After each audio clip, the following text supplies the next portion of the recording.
Good afternoon, everybody, and welcome to episode number 11 of the GamerSphere Podcast. I am one of your co-hosts, Agasicles Stavis, PlayStation, PC games, and hardware reviews editor on the site. Here with me today, as always, I have our illustrious editor-in-chief, John Heats. Hello, everyone. How's it going? Good. And joining us today for the first time ever, making her inaugural appearance on the GamerSphere Podcast, we have Crystal Leon, Nintendo editor, lately having joined the site. Crystal? Hello. All right, so we are going to make Just a fair warning. Yeah, go ahead, John. Just a fair warning. Crystal is really talkative, so everyone is gonna get tired of listening to her. But have her some patience. I'm a little shy. So we have a few things that we're going to attempt to pull off today. Number one, we're going to try and get ourselves down to a shorter time frame. And number two is as you can see me pouring here to your lower right, I have been drinking coffee and tea all afternoon. So the other attempt we're going to make is we're going to attempt to get through this podcast uninterrupted without me having to jump up and step out for a brief second, but that may not happen. So, Let's hope that sexual coffee. This is tea. I drank the coffee earlier. It's an Irish tea, right? No, we're not. I still have stuff I have to get done the rest of the day. All right, so let's kick right off with our news segment. At the top of the news rundown, one article we want to talk about is an article that I posted earlier this week, where I cited that Phil Spencer thinks highly of fans' Xbox One UI concept. So I periodically check in on Phil Spencer's Twitter feed, and for anybody who doesn't know, Phil Spencer is the newly appointed head of Microsoft's Xbox division. I got into some detail last time about how that all came about and Phil's background, so I won't go into that today. But he was appointed to that position at the end of March. He's fairly active on Twitter, which is refreshing, and I feel like his behavior is indicative that he's listening to fans. There was an Australian developer who mentioned to him some things that he wanted to see in the Xbox One's UI, and Spencer indicated that he had watched a YouTube video where a fan had kind of put together a demo of enhancements that could be implemented on the Xbox One UI. So they were things like allowing you to customize your background. They were things like allowing you to slide the opacity or transparency of tiles, and they had also included the implementation of live tiles. A lot of those things already exist in the Windows 8 /8.1 operating system, as well as the Windows Phone operating system. So they're very neat things to see, and they seem like just logical progressions and evolutions of the Xbox One operating system. And Phil tweeted out that he had watched the video and thought there were some really great ideas in there. So I'm hoping that indicates that he's giving consideration to having those implemented. One thing I should mention about that alignment and Spencer's appointment is the Xbox division actually rolls up underneath Microsoft's operating systems group. So they exist within the same group that's doing Windows 8 and Windows Phone. So hopefully, we'll continue to see some more unification of those operating systems going forward. I haven't really seen too much about the Xbox One, given that, well, I'm a PC gamer mostly, but how bad, let's say it like that, is currently its UI? Like that I have seen a lot of people saying that it's missing different stuff that should be there, and they aren't. Is it really missing that much to be like an enjoyable UI to navigate through? So I don't think that there's two key factors in that. And let me mention beforehand, I will admit to some bias because I do appreciate the Windows 8 UI. I do use Windows Phone, so for me, this analog of what has previously been the Apple user, right, the person who exists entirely within the Apple ecosystem, being mirrored on Windows for me is an enjoyable fit.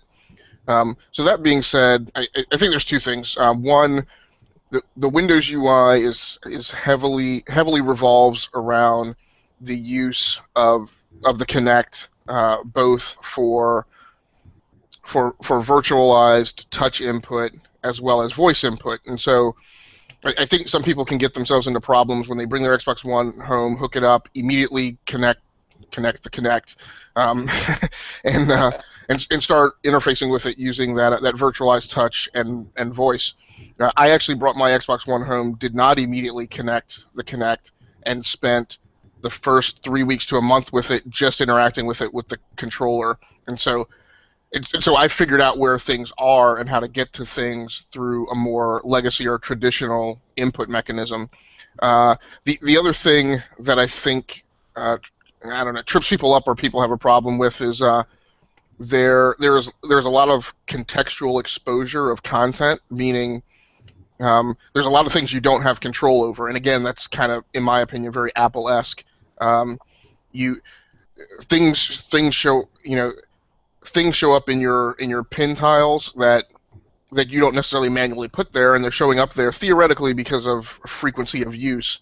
And the problem is everybody doesn't understand whatever underlying algorithm there is that drives what gets exposed to you on the front end. So, if you're not selecting things and kind of building your shortcut list essentially, and you don't really know how to drill down to stuff with the gamepad, then I think that makes things problematic. And then I think the last thing is, and the thing that I will admit is, so I think those things are more matters of perception than an actual design problem. I will say that one design problem with the interface it is very laterally wide, and so I mean, we talk about the 10-foot interface, right, being UI design that drives how things are implemented for a television versus a computer monitor. Excuse me. A problem that the Xbox One has is, if you go into the apps and game screen and you go into the apps submenu, I mean, you feel like you're walking 6 feet to get from the left side of the screen all the way to the right side of the screen. And the Xbox One store is laid out the same way. It's just very horizontal. There's no verticality to the interface, so they basically stretch everything, from your 1080p, 720p lines of resolution from left to right. And that can get a little bothersome when you're scrolling that far. Well, that makes sense. Yeah.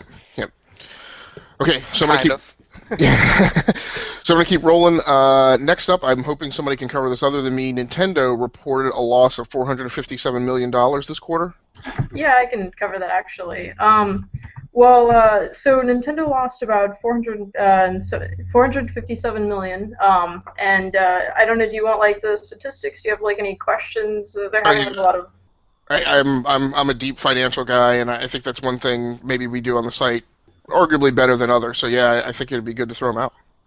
Okay. Well, we have a total lifetime sales for the DS of 43.33 million, where the Wii U pales by comparison at 6.18 million. And that's over a period of 18 months. If you look at the comparison, the PlayStation 4, that's only been out for about 6 months, has sold 7 million. So already it's beat Wii U's 6.18 million, which is actually just really, really sad. So the physical hardware sales, rather than the total, is 2.72 million. And they're hoping that they can reach it to 3.6 million. For some reason, they really think that they can do this, and they're primarily going at this with the Wii U games that they're coming out now, with Smash Brothers and Mario Kart 8 and stuff like that. They really think they can bring it up to 3.6. And the software sales is 18.86, and they think that they can. I think I miswrote the number. 22 million sales, I think, is what they're going for software, so the games. The DS, on the other hand, for the physical sales for that is 12.24 million, and they think that that's actually going to go down some, for the next coming year. And the software sales is 67.89 million. So the DS is actually doing pretty well. They thought that it was going to do about this well, and it is doing well. So that's pretty much bringing the company, keeping it afloat, I guess you would say. So was there any mention in there of how much cash they have on hand? Just out of curiosity. You know what? I didn't write that down. They have a lot though. Okay. I mean, I don't know very much about companies, but it seems like they have some buffer time, but it's still, not too great. I don't really remember the number though. I'm sorry, I didn't write that down. No, that's fine. So Crystal, let me ask you. You're the Nintendo expert. What does this mean for Nintendo? What do they need to do? I mean, how does this set them up in the face of newly launched hardware from their two key competitors that's only been on the market 6 months, when the previous cycle, the previous hardware sets from both of those companies allowed them to compete very heavily for a period of 7 years? Well, I would say that they need to take a cue from Phil Spencer, who looks like he's really listening to his viewers. I would agree with that completely. Nintendo is like, it seems like they're keeping an open ear, but they're sort of continuing to do their own thing, which isn't too bad, but let's face it, Nintendo people have been saying, you should probably start providing us, new games, new ideas, rather than just Mario, and they've sort of responded to that. They did mention somewhere that they were planning on making a new, title, but it doesn't seem like it's going to be a big thing for them. I saw them mention like once, and a lot of people are really insisting that they do things like, I wrote an article about rumors, and these rumors have primarily started up because people are just interested in these titles coming out. So I'm going to tie that in with the fact that they did say, and one of the ways that they're going to bring the Wii U back around is they want to make better use of the actual features that the console has, the little touch pad thing that's separate from the actual console. And I think that that's genius. One of the rumors that's going around is that Nintendo is going to do something like Pokemon Snap, which I think would be perfect for the Wii U because you could use the little console like like a little camera thing and then just maneuver it around and take pictures. I've noticed that they do this already with the DS, which is really just a smart idea. If you move the DS around, you can see different things, almost like you're navigating in a different world using the DS. So I think that would be perfect for games like Pokemon, and just the same, they can implement it with other games. So that's what they're going to do. They're saying that's their drive, and that's how they're going to turn it around. But I'm not too sure that they're fully listening to their viewers. And how does the idea that they are expanding their view to healthcare fit within those losses that they are having? To be honest, they're doing a really good job of separating those, but like having them side by side is very strange. But it's almost like a completely different subject for them, I guess. It sort of is.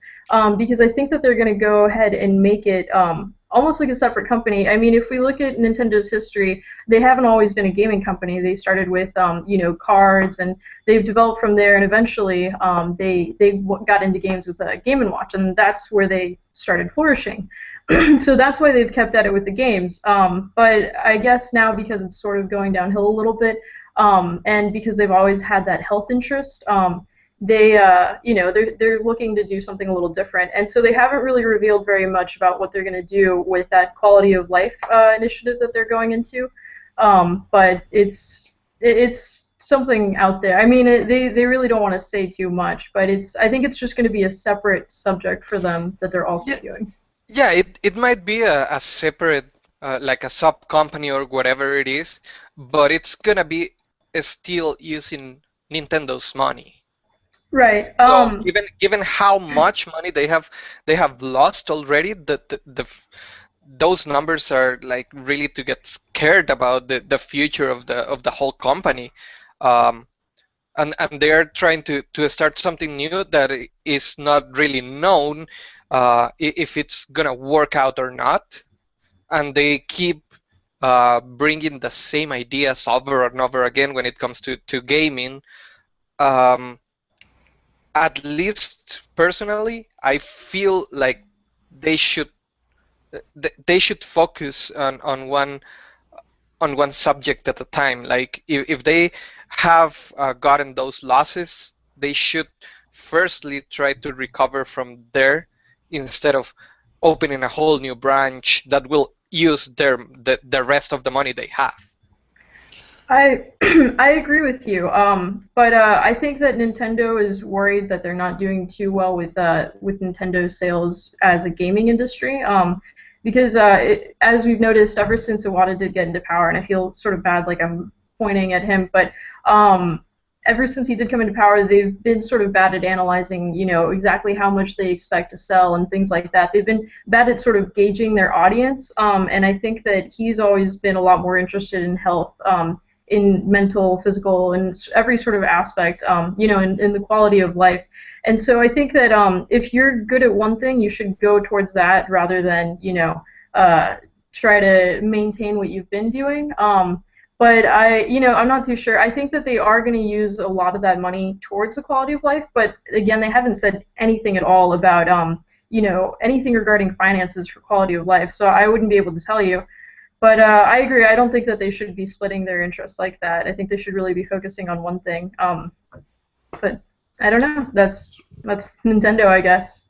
So let me ask you this, Crystal, and I'm sorry for the viewers for if you feel the segment is running long, but we typically don't have anybody on the show who knows or cares anything about Nintendo.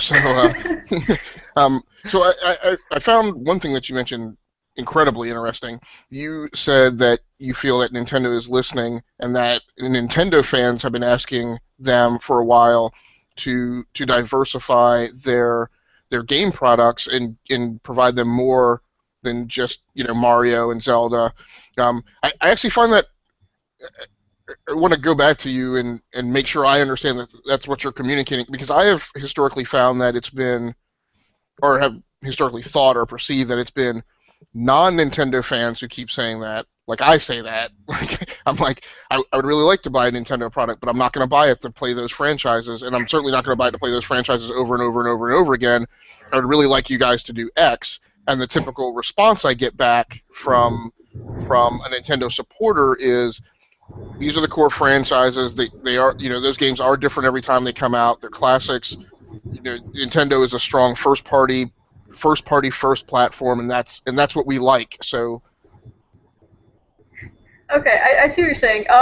And I'm glad you caught me on that. I may have misspoke. I don't mean specifically Nintendo. I mean, that's another issue that I think Nintendo has, is that they're really focusing on a very small market that isn't terribly, they focus on families, for example, which, there's only so much that they're going to do in terms of getting into gaming and things like that. So, yeah, generally you're right. It's just overall gamers that want Nintendo to do something a little different. I mean, that's not to say that they don't want Mario to come out again. And I, as a Nintendo fan, I have to admit I do enjoy every time they just remake another Mario, even though it's kind of the same thing. It's still fun, But you're right. It's mostly just general gamers that are asking for something a little bit different. I mean, it's not a complaint that we don't want Mario. It's just we're asking for a little bit more diversity.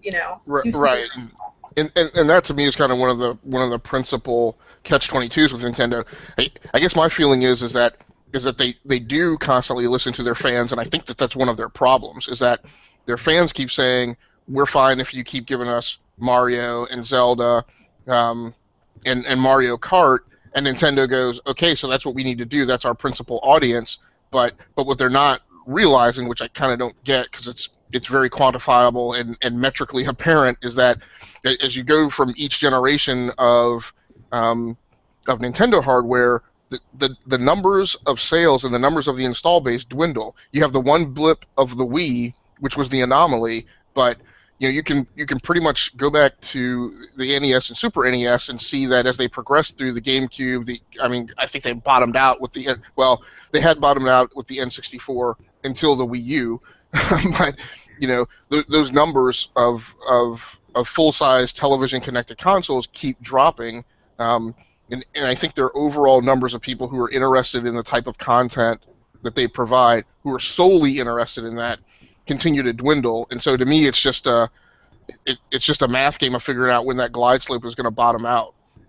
I completely agree, and I think that another thing that is just painstakingly obvious is there would be more Nintendo fans if Nintendo would listen to the people that are willing to be Nintendo fans, i.e. the people that are just saying, hey, make something original, make something a little bit different, and I might actually buy, this new console. It's like, sorry, what were you saying? Or I was going to say, or provide their traditional content on a different platform. I mean, That's something that we mentioned like in one of the first podcasts. Like just imagine if they released all the Pokemon games on Steam. Like right.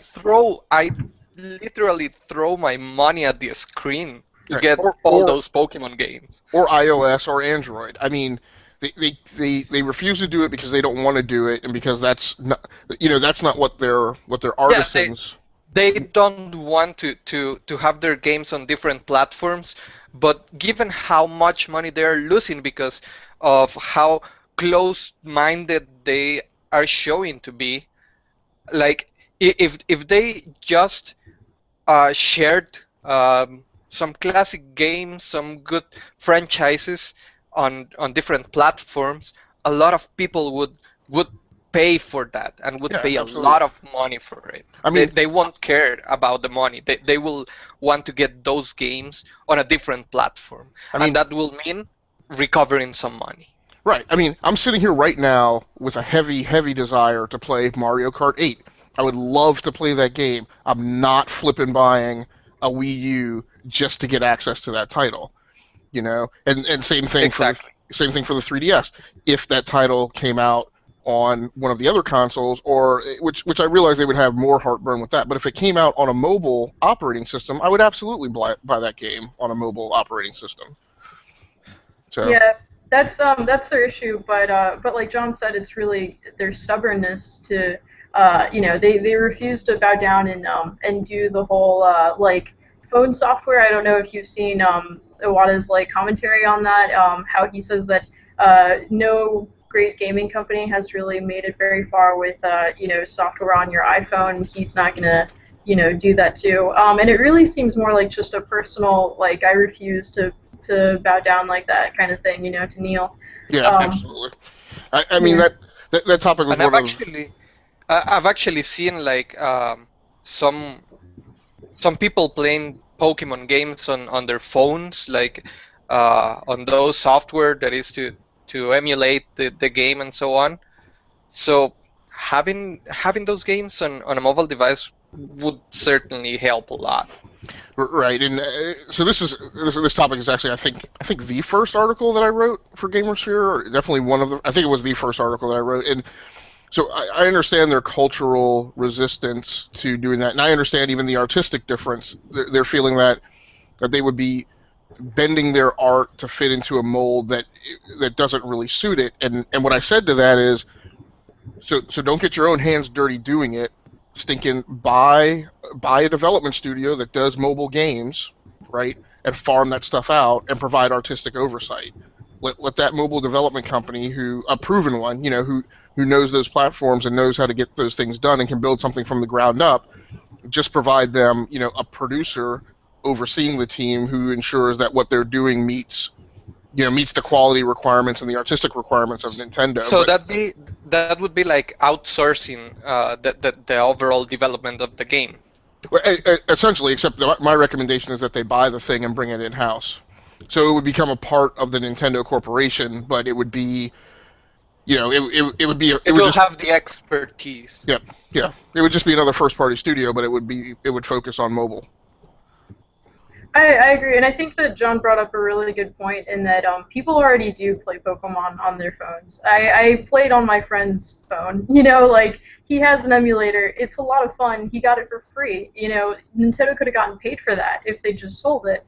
But Exactly. I think that's another thing of them just saying they're listening to their customers and like not really fully taking in what they're saying, or they're taking it in and just blatantly ignoring it. Because just the same, I know since I've been like 9 years old, I've said, Nintendo needs to actually come up with a Pokemon game and put it on the TV. And I don't care if it's exactly the same with the same crappy graphics, I'd just buy it. I would buy the console and I'd buy the game. And I know I'm not the only one saying it because I've actually spoken to people recently about how we would be really, really excited if they did the same thing with Pokemon Black, or even now that Ruby's coming out. Like, any Pokemon, the exact same thing. I mean, it's exactly what Nintendo does. Yeah, They just remake. the same thing and put it on the TV, and we would buy it. I promise you, I would buy it. Right. I would actually even play the latest Pokemon games if they were on PC. Like, I totally stopped playing Pokemon after Emerald, when they decided to change the graphics of the game, enter into the 3D kind of thing and so on. Um, but I'd play those games if I could get them on Steam, for example. Like, I would certainly use thousands of hours playing those games, as I did when I was a child. I spent countless hours playing all of those games, trying to finish my Pokédex and everything. So I would do it again on PC if they released those games on PC. Right. Okay. All right. Well, I'm going to shuffle us along, guys. Next up on the news rundown, Bound by Flame First Impressions. John, is that one you can cover? I believe so. Bound by Flame is an action adventure RPG game that was released, if I'm not mistaken, yesterday for the overall audience. And for some reason, on the PlayStation Store, it was available for some people on Tuesday. Right.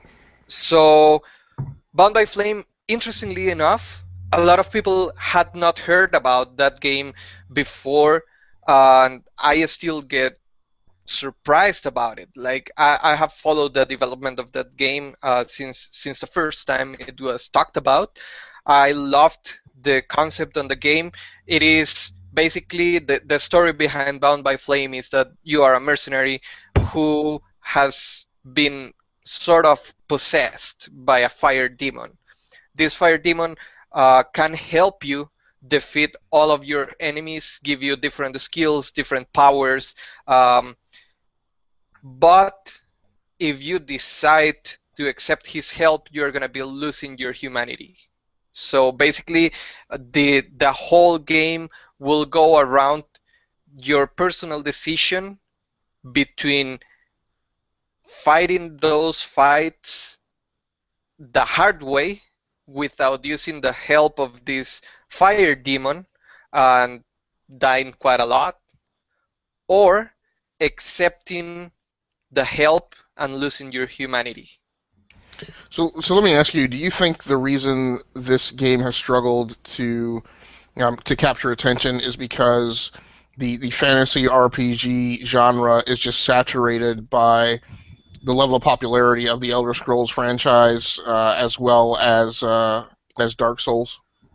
Being completely honest, I still do not understand why this game has not been as popular as it should have been, because it actually, as far as I've seen it, it can be almost on par with the Dark Souls franchise. These fights are really, really tough fights.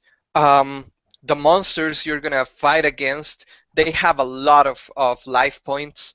It's gonna take you a while to defeat each one of them. If you are on compared levels with them, the boss fights are kind of the same kind of boss fight that you would expect on a Dark Souls game.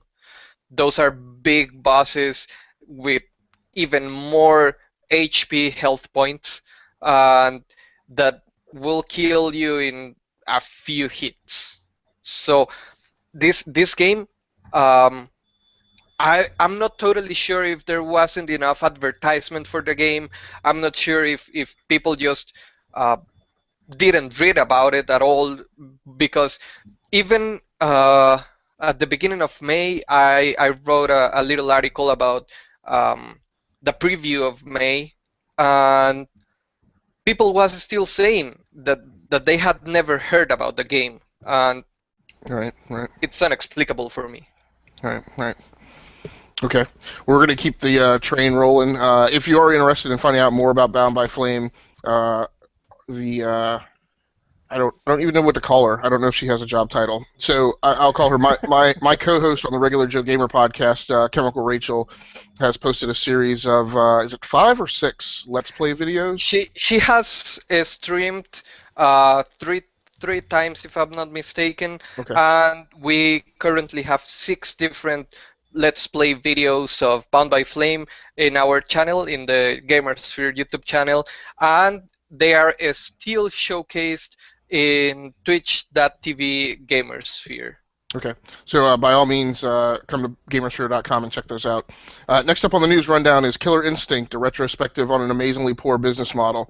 So this is an article that I wrote, and one of the things I covered in the article were the fact that in every console, not every console generation since I've been earning my own money to buy my own consoles, I've always been an early adopter. I've typically bought at launch or within the first 30 days of the launch window, definitely within the first 90.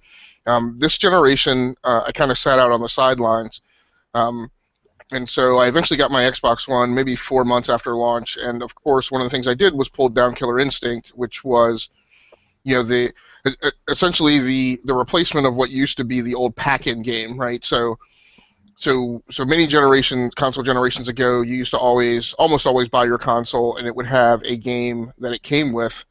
What the companies are doing now is they're giving you a free-to-play digital download that everybody who buys the console has access to. So I bought my Xbox One, 4 months after the launch. Started playing Killer Instinct 4 or 5 months after the launch, and was just very surprised and displeased with the so-called free-to-play business model. And I think a lot of people who read this article misunderstood the point, and maybe I marketed it inappropriately.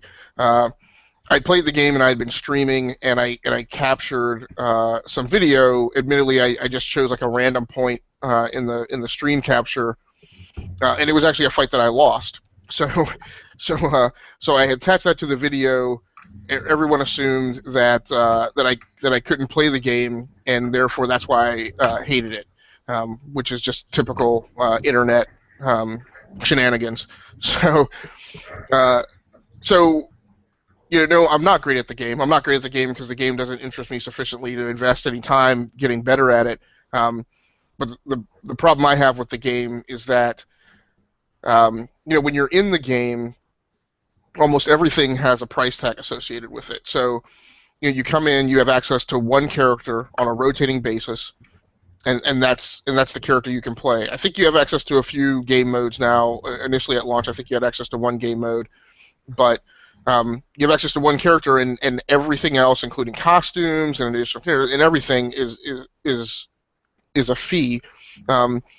When you go into the store, because you can get into the store from in-game, it's the same thing. There's just this, which to me just makes me feel like there's this giant paywall in front of me.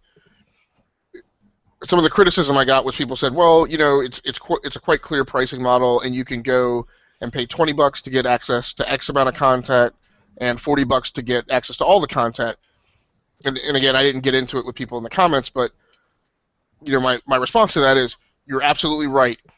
You can see that from the Xbox One store when you go to download the game. But how many people got their Xbox One, came home, played around for a little while, hit the download button for Killer Instinct and went to bed, walked away from it, whatever. That's what I did, and I didn't come back to monkey around with it until a month later. So that's not that $20 and that $40 pricing tier, as far as I can tell, is not presented in game. So I'd completely forgotten about it, because I don't go into the Xbox One store to get the one game I need. I don't go in there to shop because it's quite honestly a crappy layout for just exploration.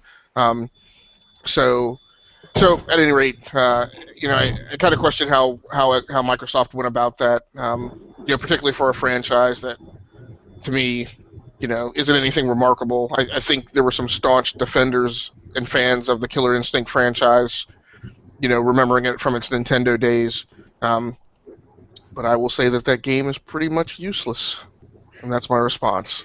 So basically, the game comes free, but it gives you access to one character and one game mode. But you can buy the whole game for $40.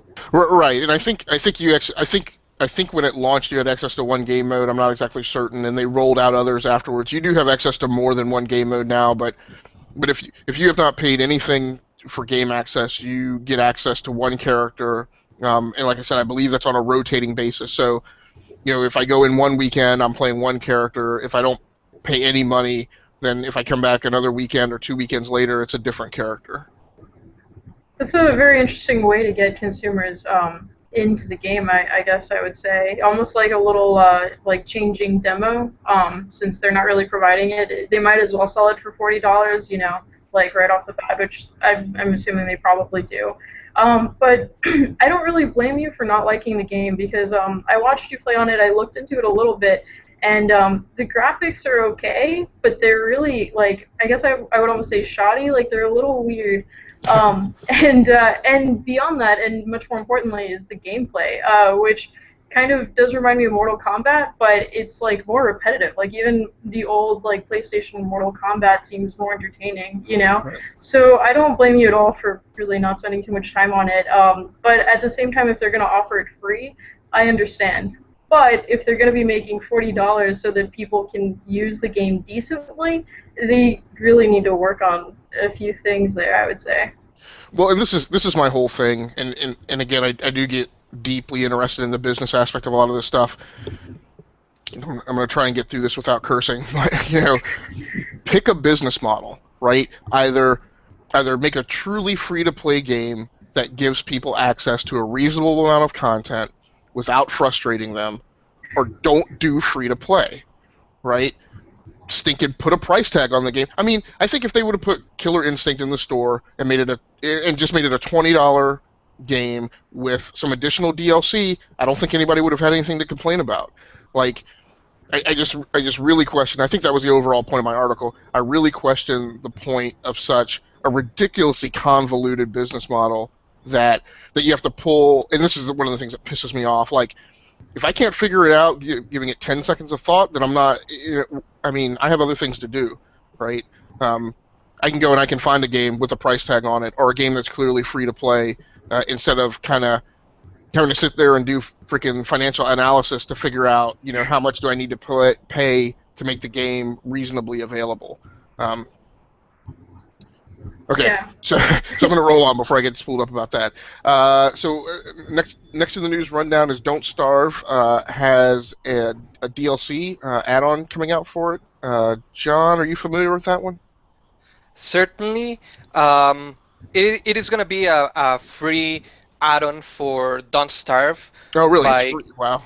Yeah, it's going to be Okay. free. Clay Interactive is actually going to roll that out late this summer, and it introduces a number of features that are based on multiplayer experience. So basically, um, there is not much information. It's going to be called Don't Starve Together, and That's awesome. it is basically for thought for game modes that have a minimum amount of 4 players at a time.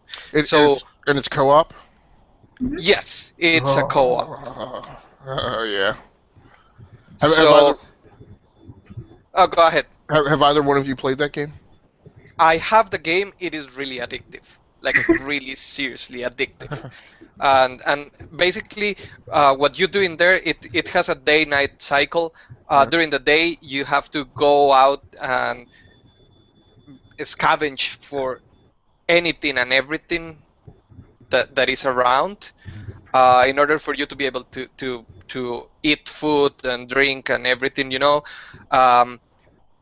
During the night, you have to have light. if you don't have light, there are monsters that will kill you as soon as you are not within the light's reach. Okay. And Crystal, have you played this game or seen any footage of it? I've seen a little bit of the footage, not play together or don't starve together, but just the actual don't starve. So what it is this add-on. It's just them listening to their fans, really. Basically, it's their fans have been asking to allow multiplayer for a long time, and so that's all the add-on is. But I'm assuming that that's going to do something really big for the game. So I actually kind of wanted to ask you, John, how do you feel now that this add-on's coming? Like, do you feel like it's really going to add to the game, or? Well, certainly, because even though the game is quite addictive, it gets repetitive. It gets repetitive quite fast. So by adding this variable of being able to play with your friends, that will make it way more enjoyable, and you will certainly get more into the game, and most likely you will be able to survive for longer time, you know? Yeah, my hope is that they bring it to the PlayStation 4 and package the whole thing, right? The core game and the add-on. I think one of the not problems with the game, but one of the interesting dynamics of the game is there are no instructions. Like it's really a large degree of trial and error to figure out exactly how to play the game. So I think bringing it to the PlayStation 4, where there's a larger likelihood, bring it to the PlayStation 4 and make it free for PlayStation Plus members, where there's the larger likelihood of getting people involved in multiplayer, may create this whole additional wave of people jumping onto the game, with veteran players who have played through the game and understand kind of the gameplay dynamics, and and newer players who will be interested in going through and playing co-op with somebody who's more experienced and can kind of coach them on what to do. Hey, so I'm going to go ahead and push on. I think we're kind of running out of time. We spent a lot of time on news. I'm just going to quickly call out the other articles that we had to go through without actually getting into them. Closely connected to that Xbox One article on the Ultimate UI concept, there was also a post, again, that was one of mine, where Phil Spencer called out that E3 was going to be directly catering to the hardcore gamers. So hopefully that will be true. And then the other one we didn't get to cover, unfortunately, because this one is near and dear to my heart, is the arrival in North America, at least, of the PlayStation Vita Slim packaged with Borderlands 2. So I do want to go ahead and roll on, and let's cover our playlist. So John Heach, you want to kick us off with what you've been gaming on for the last couple of weeks? The only thing that I have been like really playing is Pro Evolution Soccer 2014 on PlayStation 3, given that it's free for PlayStation Plus subscribers. I'm actually working on a sort of review for the game. It has been out for quite a while, so it might even qualify to go into the Wayback Wednesdays already. Okay. Is it my turn to talk about this now? Or? Sure, all right, well, John, did you have anything else that you wanted to cover in your playlist? Or is that really truly the only thing you've been playing? That's the only thing I'm playing right now. Yeah, we should mention, if you've forgotten from last week's podcast or the regular Joe Gamer Show, John did take off on, I think, his first vacation in several years. So I think he enjoyed some time away from gaming and running the site for a few days. So just a couple of days. Right. Yeah, Crystal, why don't you go ahead and jump in there and let us know what you've been gaming on for the last couple of weeks. Sure. I've really been playing a lot of Infamous Second Son. I recently beat the bad guy version, I guess. I was evil, and now I've started on the good guy. So I'm about like 38% of the way through. I'm probably playing it a little too much because I just started like 2 days ago, and I usually don't play that much. But I've been playing that and a little bit of Pokemon X. So there's that. Okay. So you because I always have a tough time. Well, I always like asking people, and then I always have to keep asking them like every other show because I always forget. So I guess you have a Wii U. I do not. Okay. It's a little embarrassing as a Nintendo editor, isn't it? Well, like you, and like any, I don't want to insult anybody. Like most people, I haven't wanted to purchase a Wii U. Because I feel that they're not sufficiently listening to their viewers, and even though I am very excited about things like Mario Kart, and I really do want to play it, I think that the price that the Wii U is out right now is really just way more than I would really bother for with the few games that I would really want from the console. So I haven't purchased it. I recently heard that that they were selling Wii U's, or they had been, they're not doing it anymore, for about $100, and I would definitely buy a Wii U for $100. You know, mostly to you know, be a better Nintendo editor, I guess I would say, but also to enjoy the new games that are coming out. But so far, they haven't really convinced me, even with Smash Brothers. So. Okay, but you did go plunk down for a PlayStation 4. It sounds like. Actually, I'm a little poor, so I don't have the only thing I have right now is like a Sega Dreamcast and a Nintendo 64. But luckily, my roommates have a PlayStation 4, Okay. and they love me very, very much. So they bought me Infamous, even though I don't have the PlayStation. So Okay. they let me, you know, use their stuff. Okay. And I'm sorry, did you say you had a 3DS? I do, which my roommates also bought me along with. Well, I purchased the game, but they got me like Animal Crossing and stuff like that. So, but lately I've just been focusing on Pokemon X. I don't know if you want me to talk about it at all or anything like that. Sure. I mean, kind of quickly, if there's something pertinent you think people would be interested in. Um, I guess. Or you can keep the suspense and Yeah, we can do that. and then write a way back Wednesday article reviewing those games, you know. And cover it on the potential retrocast. Sounds good. Because that Nintendo 64 can be given some really good use, actually. Oh, you think so? Yeah. For the Yeah, site? I know so. Okay. Yeah, I think GamersSphere PlayStation editor Matt Shiflett just did a Way Back Wednesday post last week about Star Fox 64. Ooh, Yeah, that's actually, awesome. this week he posted that one this Wednesday. Right. Wow, that was the one that I was actually thinking of when you told me to do it. I was like, oh, I'll do it on Star Fox 64. Okay, so on my playlist, I've been playing a bunch of stuff, but what I'll mention is I pulled down The Amazing Spider-Man 2 for the Xbox One last weekend. Unfortunately, did not get to start queuing it, didn't queue it up to play it until last night at like 11:30 p.m. So it was a very painful first streaming session to the Twitch channel. But I posted my initial impressions about that on the site, as well as a link to a YouTube video where I have the Let's Play posted. And you know, unfortunately for Beanox, maybe I have to draw many comparisons between their game to Treyarch's rendition of Spider-Man 2 on the original Xbox, which was just an incredible game and had the good fortune to be a superhero game that came out before all of this Batman Arkham Asylum hoopla.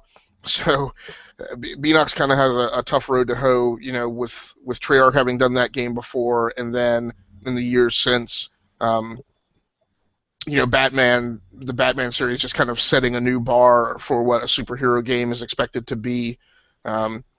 So in my feeling for my initial impressions is they did not measure up. So, you know, we'll see how it goes continuing forward. But I don't feel particularly warm and fuzzy about it after the first bit of gameplay. Simply out of curiosity and because I had an assignment to do a post on what was of interest in the Google Play Store today for our mobile coverage.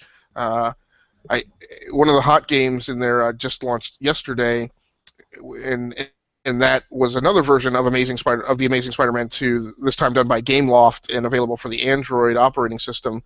I pulled that down and played it on my Google Nexus 7, and the sad thing is that game is $4.99. The Xbox One game was $59.99, and I found the $4.99 game on Android far more enjoyable. in the first outset of gameplay than I did the full size console version. So I'm going to continue playing through that. GameLoft typically does a pretty good job with mobile games, and that is what I've been playing. I would, I'd say just to cite one of the problems I have with Amazing Spider-Man 2 in the initial outset, and Crystal, I'm wondering if you have seen this in your playthrough of Infamous Second Son, is I feel like, man, it's almost every game. So many games that are launching for this console generation do this extreme amount of hand-holding, like in your first 1 to 2 hours of gameplay, where here's this open-world game, right, with this incredible power set, and what you hope is this great flexibility, and I just feel like they just kill the entire sense of excitement that you have walking into the game by handcuffing you to a set of rails and constantly interrupting you with tutorial steps and 15 different control switches that you need to hit to pull something off. I don't know. Did you feel that playing through? Because I'm a few hours into Infamous Second Son as well, and I felt the same way about that game. And that same thing is in Amazing Spider-Man 2. So I'm just wondering if you have that same impression. I felt that it wasn't too bad because I feel like that happens with a lot of games, and it does get incredibly annoying. Like I just started Kirby Triple Deluxe last night, and it was definitely in that game. I mean, they pause you and they have like these blatant arrows that are like, do it like this, go this way, and it's a little sad, it's a little insulting almost. And Second Son does sort of do it. I think maybe just because I've been playing it for so long now. Well, I don't know about so long, but I've already beat it and I'm going back around. It does let you skip that stuff pretty quickly. So I felt that it wasn't too annoying. I remember in the beginning being a little irritated that I had to like read all this stuff when really you can summarize it in maybe 1 or 2 sentences. Just press this button and go. So it's a little irritating. But it's almost like I guess a necessary evil. I just think that it can be dealt with a little bit better. Like if you remember, Super Meat Boy did a really good job of giving you that leeway and letting you. I'm sorry? Super Meat Boy did an amazing job at annoying people. It's an awesome game, but it's freaking annoying. Why do you say that? I never finished it. I got annoyed by dying 2,000 million times per screen, Okay, but you have to admit that when they were teaching you, the mechanics of the game, they did a pretty good job of not pausing you and telling you, do this, press this button, and do it like this. They kind of they wanted you they wanted to bother you by killing you constantly, rather than giving you all the instructions on how to not to die. Right, they wanted you to figure it out a little bit, but I actually appreciate that a little bit more. I mean, I don't really mind so much dying. I'm much more interested in gameplay, which of course can be impeded on by dying a lot, but give and take. So we did it again. I really apologize, Viola. So we do have Viola in Q&A again. She's been here viewing us for the last, I think, couple of weeks. So hey, Viola. I have been checking on that. I know since when it is there. The thing is that I was waiting for us to cover the news to then get into the Q&A. Right. Right. So her question, and she always hits us with one of these deep philosophical questions, is stranger says to a girl, don't ever trust strangers. Should she trust him? I have been thinking about this question the whole podcast, and I still don't know. I'm actually starting to question my own existence. Yeah. Well, I think I will... I'll stick my neck out and go ahead and answer this one from my own perspective and say yes, absolutely. And anyone who tells you, either directly or implicitly that recommends to you that you should not trust them, then yes, you shouldn't trust them. If they're telling you shouldn't trust them.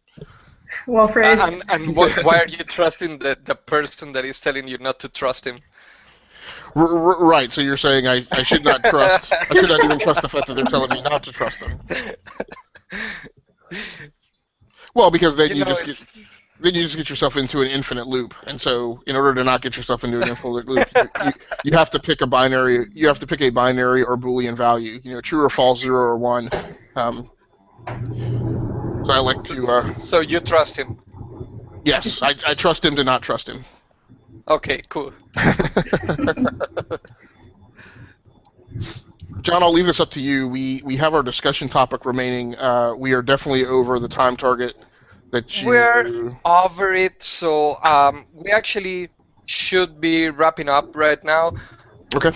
We are actually gonna try and get more different shows on a shorter length for everyone to be able to enjoy them without having to spend like a whole hour watching us, because you already noticed that Crystal never shut up.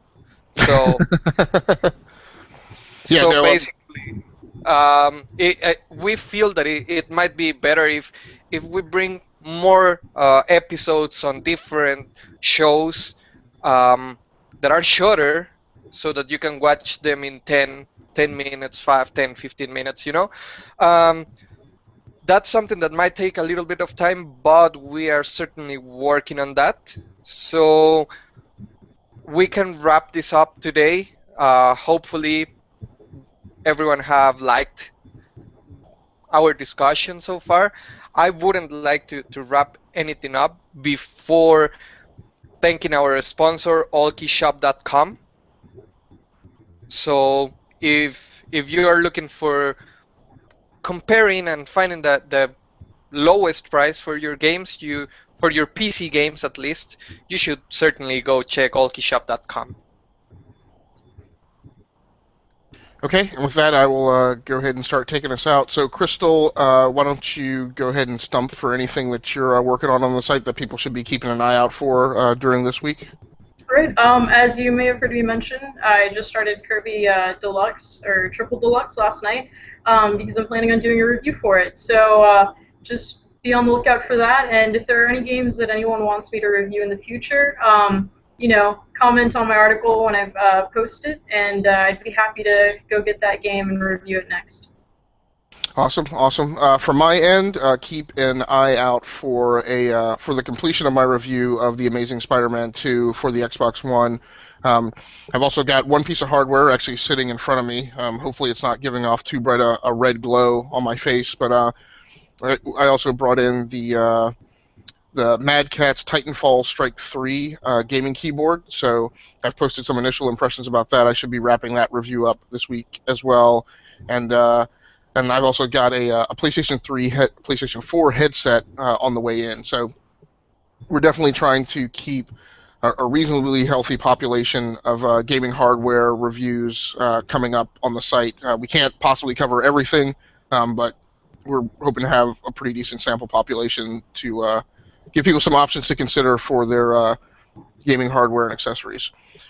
And John, what about you? What should people look out for you coming the next week or so? Well, I'm always all over the place. I'm normally covering news to every extent, PlayStation games, PC games mostly, and I am trying to get a review on the Pro Evolution Soccer 14. I'm not sure if it's going to be this week or next week, but certainly soon you will be able to find that out. Okay, so either one of you guys have anything else that you want to cover before we get out of here? I'm fine. All right, well, thanks very much for joining us today. That is episode number 11 of the GamersSphere Podcast in the can. Thanks a lot for joining us, Crystal. Okay, thank you guys. Thanks a lot for joining us, John. As usual, I should be here every time. It's just every once and then that I get lost on Saturday. All right, and for anybody who's watching now or anybody who watches later, thanks so much for joining us. Please head over to GamersSphere.com. That's the thing that keeps us going. We appreciate you listening to the podcast, but we also need you going over to the site and participating in and interacting with us in our social media channels, either on Facebook or Google Plus or Twitter. So with that show's a wrap. John Heats, take us out of here.